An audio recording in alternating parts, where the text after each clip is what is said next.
My gut here is that this is kind of a mulligan year for Josh Heupel, right? I think that if he overperforms, if he gets to 9 wins with this team, it's the best coaching job he's done, and that includes a playoff team last year, right? Yeah, fair. Just because of all of the craziness that surrounded Nico in the offseason. You know, he had a total headache, an unnecessary headache on his hands, and had to deal with all of that, a total distraction in the locker room when they should have been getting ready, right, and getting into spring practice and all of that different stuff, getting into the spring game. And instead they were dealing with a diva quarterback and his dad who, you know, played themselves out of $1 million or more.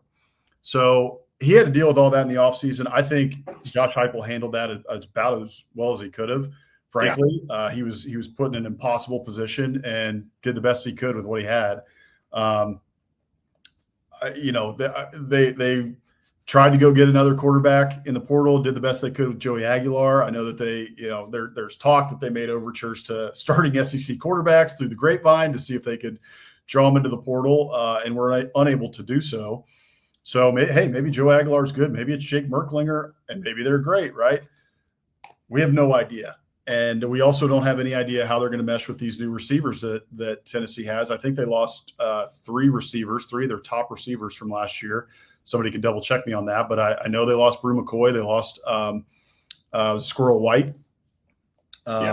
So, you know, two guys that they were playing. Brew McCoy was gone for sure, but he declared. And then Squirrel White left in the portal. So they were counting on Squirrel White to do a lot this year. He ends up leaving.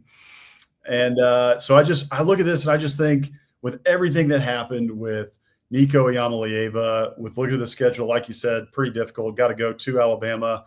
Georgia's a difficult game no matter where it is. So you got to play them, and you got to play them in week 3.